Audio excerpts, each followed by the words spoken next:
Hi everybody, this is John Spritzler again with some more words about egalitarianism. I'm the editor of pdrboston.org and I live in Boston, and this is part of a series devoted to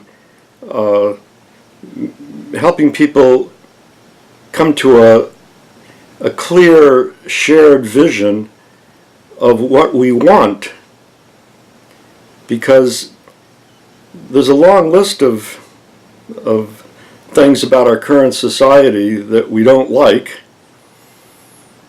but if we don't have a vision of what we want, what we're for, we'll never get it. We'll be offered band-aid solutions that the ruling elite, the billionaire class that runs our country in the United States, whatever they think they have to offer to satisfy us for a little bit, and then they'll take it back. You know, they knew that the civil rights movement was becoming increasingly revolutionary in the 60s and demanding the abolition of Jim Crow. Well, Jim Crow was very useful to the ruling class because it was part of the divide and rule structure that had been dividing the American population for centuries. So that they realized that it would be prudent to abolish the Jim Crow system in order to maintain their power, to prevent the civil rights movement from becoming increasingly more and more revolutionary, which it was doing. So they abolished Jim Crow, but then they replaced it with the new Jim Crow of racist prison incarceration. In the early 70s, after Jim Crow had been abolished, the rate of black prison incarceration had been fairly flat along with the white rate, but the black rate then shot up and the white rate continued rising hardly at all, and that was largely accomplished with the war on drugs. And it's the new Jim Crow. Arguably for most black Americans, life is actually worse now in many ways than it was under the old Jim Crow. So if we don't know what we're for, and all we aim explicitly for is this or that band-aid reform, and as big as important as eliminating Jim Crow was, in light of the fact that it was replaced with the new Jim Crow, you can see that it was essentially a band-aid reform. All we'll get is band-aid reforms, and they won't even be permanent. They'll be taken away as soon as the ruling class can do so. In South Africa, there was a movement against apartheid, and it had an explicit aim to abolish apartheid. And because it was aiming explicitly to abolish apartheid, it was able to win that demand, and apartheid is no longer in South Africa. But class inequality remains. And the upper class, the billionaire class, is the same class in South Africa now as it was under apartheid. The only difference is that they use black politicians and black corporate managers that they didn't before. And the conditions of life for the majority of black South Africans is arguably worse now, the material conditions of life, because the class inequality has continued and gotten even worse. So we need to know what we're for, or we'll never get it. And I think what we need to be for is the kind of society that is what we want. Now, we all say, well, we want equality and we want democracy, and those are nice words, but what do they mean? If we don't know what they mean, we'll be given some phony version of them, and and a lot of us will be, at least temporarily, persuaded to accept it, and the ruling class will remain in power, and class inequality will remain, and all the terrible things that the upper class has to do to control us, to maintain that class inequality, will continue. I'm talking about things like the racist prison incarceration, to make white people view black people as a criminal race, or the Orwellian wars of social control, the war on terror now that replaced the war against communism, and these are horrible wars. Many people die or have severe mental and physical injuries, and these wars are waged only to control us. That's why they never tell us the truth about the reason for the war. They give us lies like the weapons of mass destruction and so forth. This will all continue unless we have a vision of what we want, and that we explicitly aim for it and get it. So I would like to focus a little bit on this question of equality. What does equality mean? Because that's what we're for, right? Well, some people would say, well, we already have it. I mean, after all, if you're 18 years old, it doesn't matter what race you are or what gender you are, what religion you are, you can vote. Hey, equality. Well, but we know that the rich run the country, and they run it in spite of the fact that everyone can vote. And they use the election system to make it seem as if we have nothing to complain about, but we know that the real power is in the hands of the billionaires, not people who can go to a polling booth and pull a lever every couple of years. Other people say, well, we don't really have equality yet, but what we need is equal opportunity. Robert Reich is the big spokesman for this. But Reich, also said that he has no complaint that the Koch brothers, or however you pronounce it, K-O-C-H, that they have their billions and billions of dollars and so forth. He said on his own blog that he has no complaint with that because, they got their money legally. They didn't break the law to get it. They played by the rules. And, of course, because they're billionaires, they have enormously more power in society than anyone watching this video. But that's okay with Robert Reich. Robert Reich thinks that all that we need really is to have equal opportunity to get rich, like the K-O-C-H brothers, or Bill Gates, or the Rockefellers and so forth, the Waltons, who own Walmart. Equal opportunity has been sort of dangled in front of working class people as the great goal that we should aim for. The goal being that an equal opportunity to get richer than other people by hard work or smart work or diligence and what have you.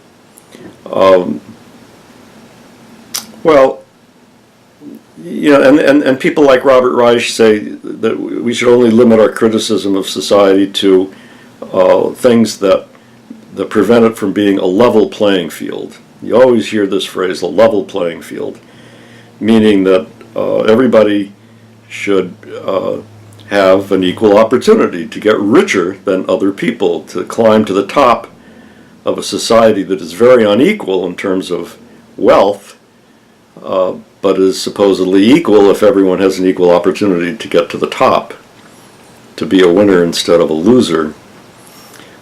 So if there's discrimination against people according to race or religion or gender, then the Robert Reich folks will say, well, that's what we have to eliminate. And so the ideal in the equal opportunity Robert Reich vision of equality is that, yes, you have a handful, a relatively small number of billionaires and you have a lot of people whose net worth is maybe even negative, as is the case today because their debts exceed their assets. But that's okay as long as the racial and gender and religious, etc. composition of the billionaires is the same as in the general population as a whole. So that if you have X% of the population is black, then X% of the billionaires should be black. If X% are Muslim, then X% of the billionaires should be Muslim, and so on. According to that kind of thinking, slavery would have been okay if only the racial composition of the slave owners was the same as the racial composition of the general population. That's what the equal opportunity mode of thinking says. So no, I don't mean equal opportunity when I talk about equality. So what do I mean? What is equality in the egalitarian framework? Well, it's actually pretty simple. In my book, No Rich and No Poor, it opens up with a statement that expresses the idea of equality in the egalitarian sense. It reads, "The children of a janitor and the children of a physician or of anybody else should enjoy the same standards of education, healthy food, quality health care, comfortable living space, quality clothing, leisure time, fun vacations, and healthy and attractive environment. The children of Bill Gates and the children of the janitor in your local school should enjoy the same standard of those things." Well, what could make that possible?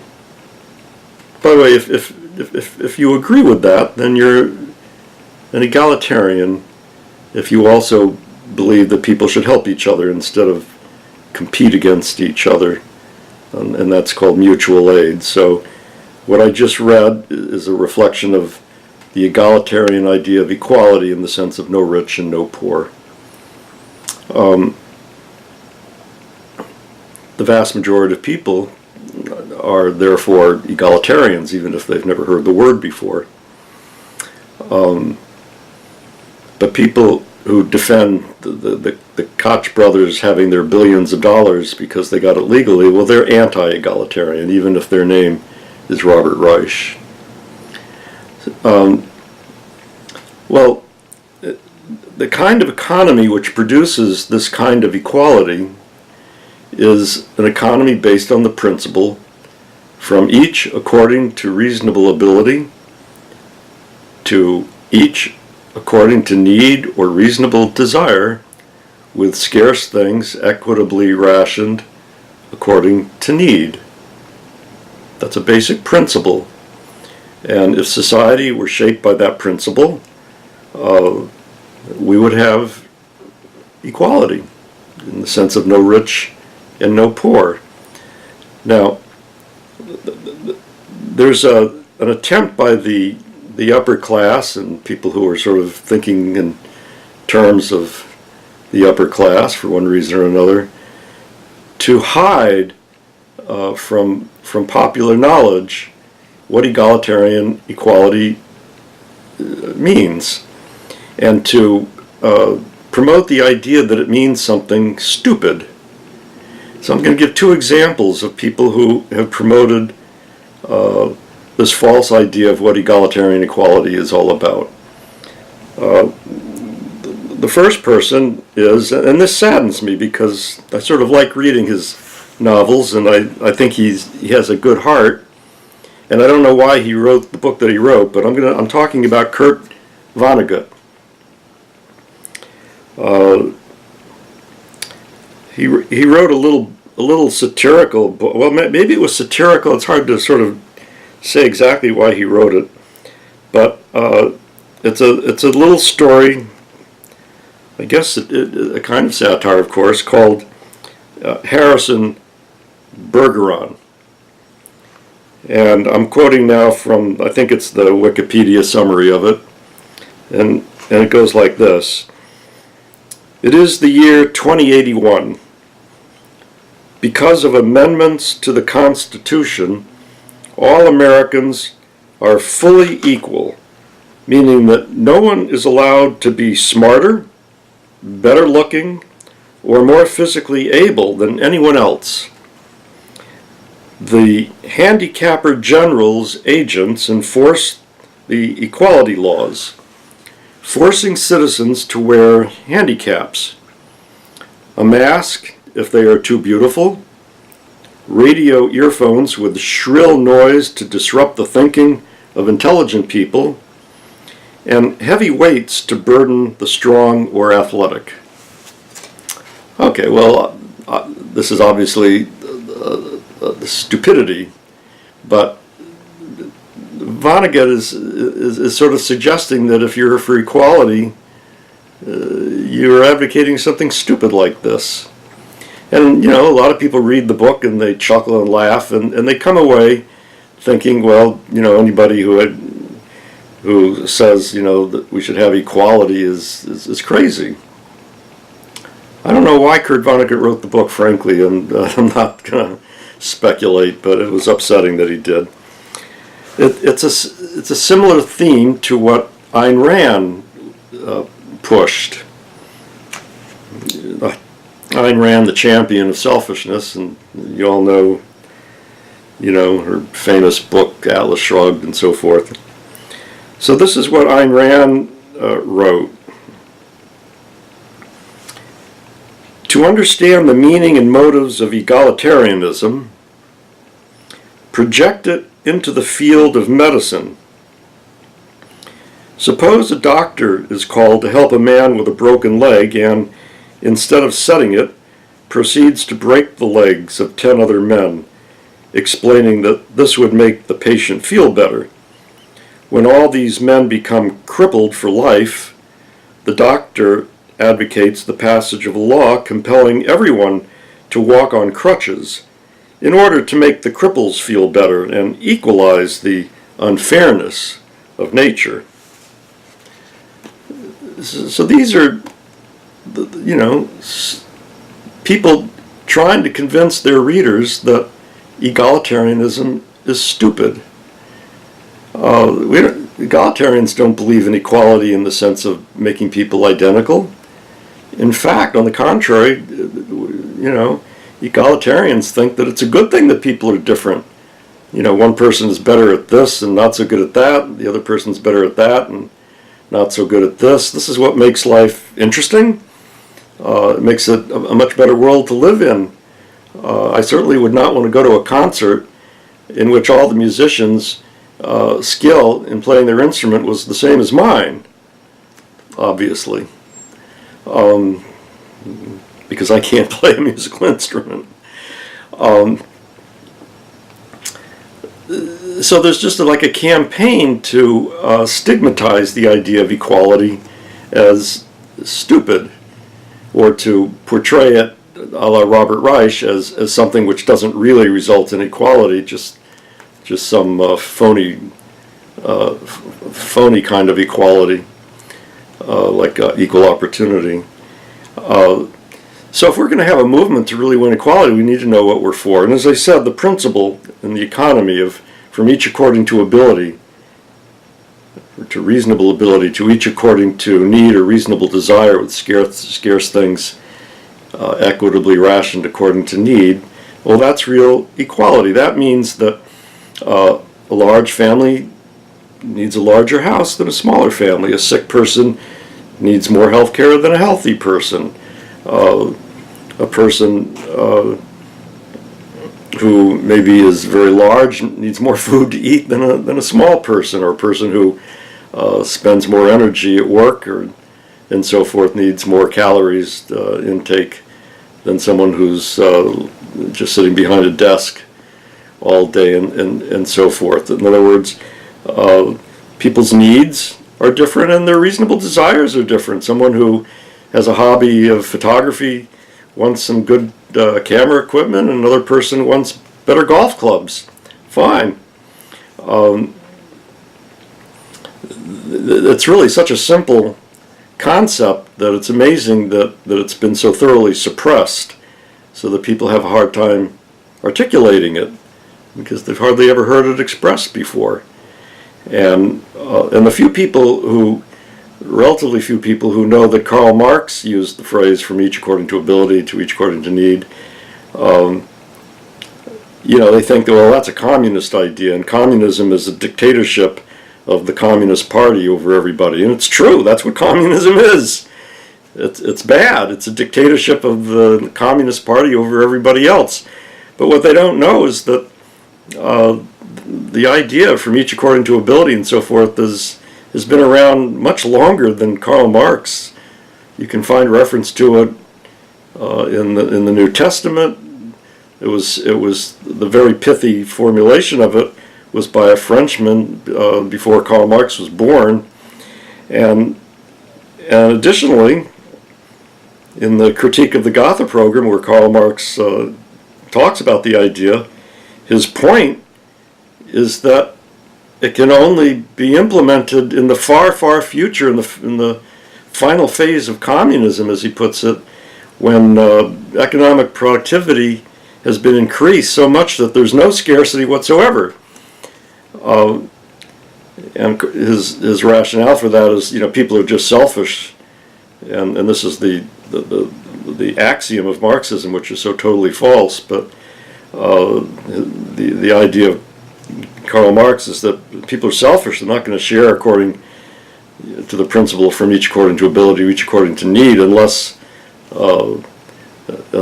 there's no scarcity whatsoever. And so that's why the focus of Marxism is on increasing economic productivity and not having equality in the egalitarian sense. So that's a few words about equality that I hope pique your curiosity to read my book, where I discuss it in a lot more depth. Thank you very much.